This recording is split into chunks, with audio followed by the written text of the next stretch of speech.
नमस्कार, फिर पैसा बोलता है में आपका स्वागत है। वेलकम बैक टू पैसा बोलता है। आज मेरे साथ फिर से मेरे दोस्त और ऑडिटर अनीश गुप्ता हैं। हम उनसे आज बातचीत जारी रखेंगे, लेकिन आज के टॉपिक है बचत के बारे में बात करेंगे। किधर भी हो, या अमेरिका में हो, या यूरोप में हो, या भारत में हो, या पाकिस्तान में हो, या श्रीलंका में हो, ये यूनिवर्सल प्रॉब्लम है कि मिडिल क्लास के श्रेणी के लोग इनफ बचत नहीं करते हैं। सभी लोग 60 साल में रिटायर हो जाएंगे। अमेरिका में तो 72 का रिटायरमेंट एज है, यूरोप में और ज्यादा है, 65 और 68 है, लेकिन भारत और पाकिस्तान श्रीलंका में लगभग 58 से लेके 60 है। यूरोप और अमेरिका में सोशल सिक्योरिटी है, जो रिटायरमेंट के बाद सरकार कुछ पैसा देती है हर सिटीजन को सर्वाइव करने के लिए, और मेडिकल फैसिलिटीज बहुत अच्छे हैं। लेकिन जो दक्षिण एशिया के बारे में बात करें तो मेडिकल फैसिलिटीज उतना अच्छा नहीं है, लेकिन तमिलनाडु में तो बहुत अच्छा है, केरल में अच्छा है, लेकिन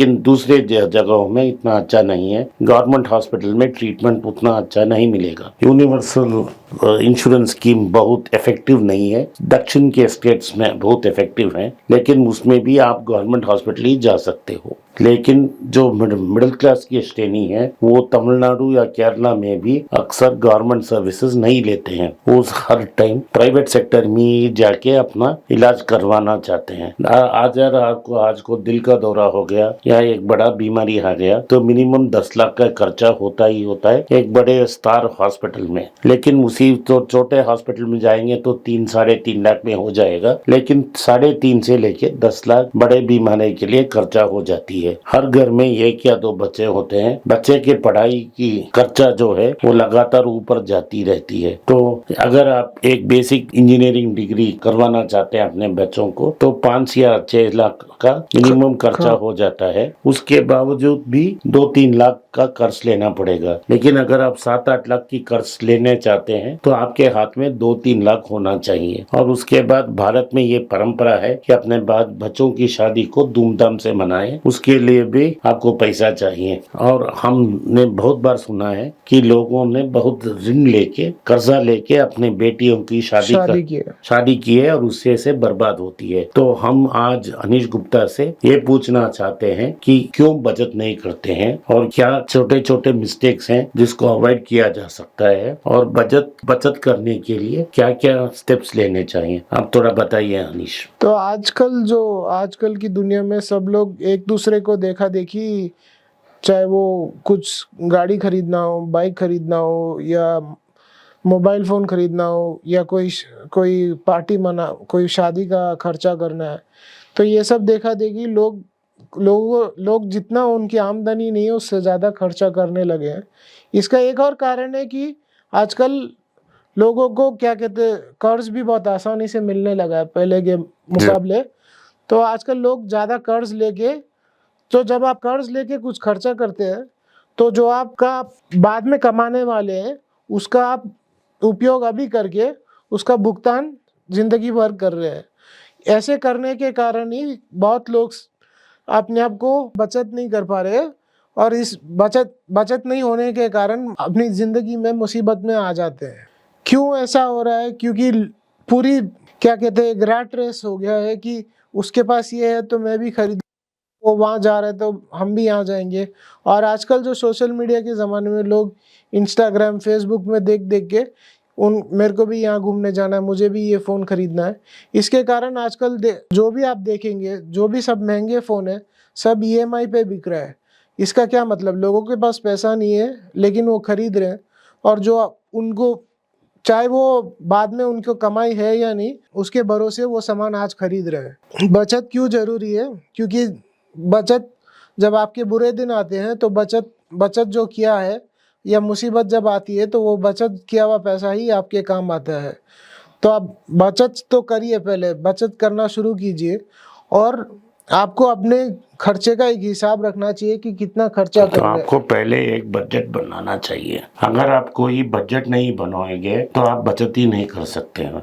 मिडिल क्लास श्रेणी के लोग ऐसे करते हैं, जो खर्चा कर लेते हैं, उसके बाद जो पैसा बचती है उसको ही बचत में डालते हैं। लेकिन जो समझदार लोग हैं वो पहले अपने पैसा से एक हिसाब को बचत में डालते हैं, और जो बाकी है वो खर्च करते हैं। बचत ही पहला एक्सपेंस होना चाहिए। अगर आपका महीने का पहला एक्सपेंस EMI नहीं नहीं हो सकता है। आपका महीने का पहला एक्सपेंस बचत। बचत होना चाहिए। तो वो जैसे आप ईएमआई भरते हो वैसे ही आपको पैसा को बचत में डालना है, छोटा सिप स्टार्ट करना है। अगर आप 22-21 साल के हो, आपको 15,000 20,000 का तनख्वाह मिल रहा है तो आपको कोई एक्सपेंसेस आज नहीं होगा। आप अपने पिताजी माताजी फैमिली के साथ रहते हो तो आपको 4,000 रुपया 5,000 रुपया पहले एक सिस्टमैटिक इन्वेस्टमेंट प्लान में शुरू करना चाहिए। वो सिस्टमैटिक प्लान म्यूचुअल फंड में हो सकती है, एक निफ्टी फंड्स में हो सकती है या कोई इक्विटी फंड में हो सकती है। लेकिन मेरा पहला एडवाइस है, अगर आप 3,000 रुपया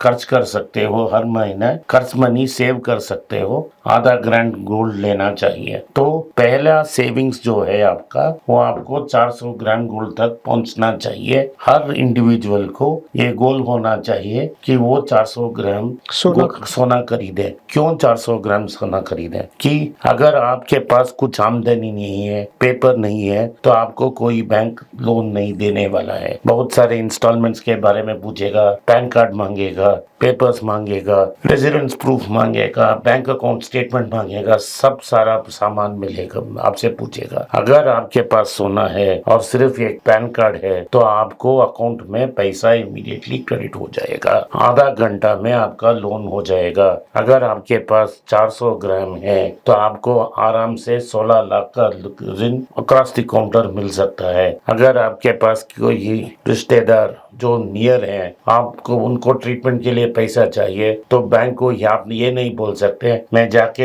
एक पर्सनल लोन फिल फॉर्म करके मैं आऊंगा 3-4 दिन में क्रेडिट आ जाएगी, उसके बाद आप ऑपरेशन कीजिए।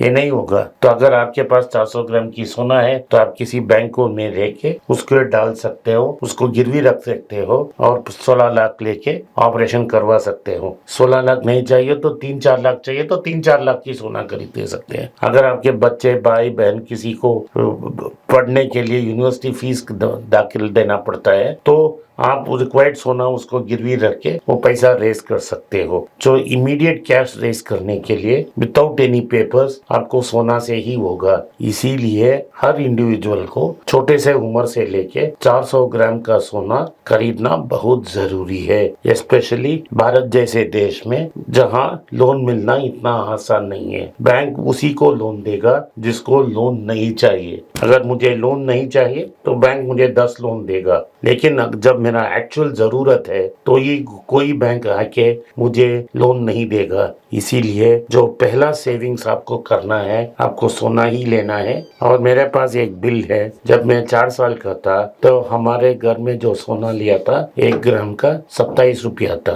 उसमें मेरे पिताजी ने 18 ग्राम का सोना खरीदा था, लेकिन उसी 18 ग्राम सोने को आज लगभग 1 लाख देने से ही मिलेगा। लेकिन वो वजन वैसे ही है, वो चेन मेरे पास अभी भी है, वही 18 ग्राम का सोना है। वो 18 ग्राम सोना अगर मैं लेके आज एक बैंक गया तो मुझे 75,000 रुपया का लोन मिल जाएगा। इसी कारण आपको पहला इन्वेस्टमेंट सोना में ही करना चाहिए और लगभग 400 ग्राम का लिमिट होना चाहिए। तो आप पहला हैबिट एक्सपेंस, आपको पहला खर्चा आपका सेविंग्स में होना है और पहला सेविंग्स आपको सोना ही में करना है, याद रखिए। नमस्कार, जय हिंद, धन्यवाद। Welcome back to Be Rich. I am in Tokyo on work on the 5th of August 2023. I have a lot of following in Japan, Tokyo. Those who want to meet me in Tokyo on 5th August, kindly drop me an email on the address given below or contact us on WhatsApp there. My team would get in touch with you and facilitate the meeting. Once again, I thank you for your support for Be Rich.